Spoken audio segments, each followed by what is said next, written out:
Time को task को लेकर झूम दरांग को कही सलमान ने वीकेंड के वार पर बड़ी बात फूट फूट कर रोई चूम। आखिरकार ऐसा क्या हुआ, चलिए जानते हैं पूरी अपडेट इस वीडियो में।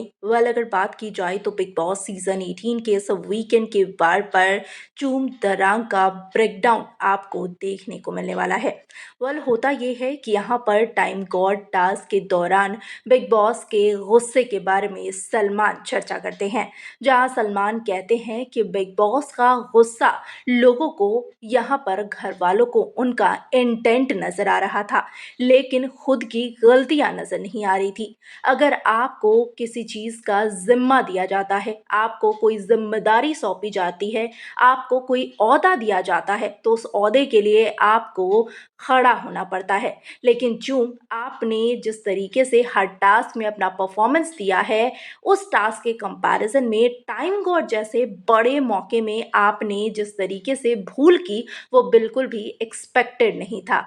जहां चूम ने अपने सिचुएशन को एक्सप्लेन करने की कोशिश की, चूम ने ये कहा कि सर मैं ज़बरदस्ती किसी से छीनना नहीं चाहती थी, ज़बरदस्ती की खींचातानी नहीं करना चाहती थी, ये मेरे असूलों के खिलाफ है। लेकिन वहीं दूसरी तरफ सलमान इन बातों को सुनकर कहते हैं कि क्या आपने बाकी टास्क में खींचातानी नहीं की है? क्या बाकी टास्क में छीना नहीं है कुछ भी? क्या बाकी टास्क में आपने जी जान लगा के अपनी परफॉर्मेंस नहीं दी है? दी है ना? फिर टाइम गॉड जैसे बड़े मौके में आप कैसे चूक गए? टाइम गॉड जैसे बड़े मौके में आपने सारा से राशन क्यों नहीं छीना? सारा से राशन क्यों नहीं लिया? और टाइम गॉड जैसे बड़े ओहदे को इस तरीके से ठुकराने के बाद, इस तरीके से जब आपसे वो चीज़ें छीनी जाती है, तो उसका अफ़सोस आपको क्यों नहीं हुआ? ऐसे में यहाँ पर चूम दरांग जो हैं वो काफ़ी ज़्यादा इमोशनल हो जाती हैं, फूट-फूट कर रोने लगती हैं, जिसके बाद सलमान कहते हैं कि चूम आप एक बहुत स्ट्रॉन्ग कंटेस्टेंट हो, लेकिन वहीं दूसरी तरफ आप बहुत ही ज़्यादा सेंसिटिव हो। स्ट्रॉन्गेस्ट होने की सबसे बड़ी यहाँ पर फ़ायदा ये है कि आप किसी भी टास्क में, हर एक टास्क में, चाहे वो टाइम गॉड टास्क हो, चाहे वो नॉर्मल टास्क हो, छोटा बड़ा हर तरह का टास्क हो, सब में आपको अपना 100% देना है।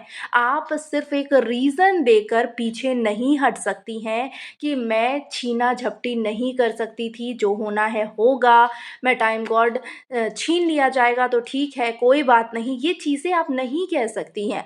आप अगर ये चीज़ें कहती हैं तो आप कमज़ोर नज़र आ सकती हैं। इसलिए आगे से आप इन चीज़ों का ध्यान रखें, ये आपके लिए बहुत ही ज़्यादा पॉज़िटिव पॉइंट जो है वो मैंने कहा है, जिसे आप पॉज़िटिव तरीके से ले सकती हैं, इसलिए मैंने चीज़ें मुँह पर आपको बोली है। जहाँ चूम दरांग को करणवीर, शिल्पा, श्रुतिका सँभालते हुए नज़र आते हैं और कहते हैं कि सलमान की बातें बहुत हद तक सही है। चूम तुझे उस दौरान एटलीस्ट कोशिश करनी चाहिए थी, तूने कोशिश करने से पहले ही हार मान ली और टाइम गॉड जैसे बड़े ओहदे को तूने इसी तरीके से जाने दिया। हम यही होप करते हैं कि चूम को पॉजिटिविटी मिले और जिस तरीके से सलमान ने पॉजिटिव तरीके से चूम को एक बड़ी सीख दी है, चूम उससे सीखे और घर के अंदर टास्क जितने भी अब आने वाले हैं उसमें अपना अच्छा परफॉर्मेंस दे और बिग बॉस सीज़न 18 की विनर बने। क्या कहना चाहेंगे आप? कमेंट सेक्शन में अपने रिएक्शन ज़रूर शेयर करें। वीडियो पसंद आए तो लाइक, कमेंट, शेयर करना बिल्कुल ना भूलें।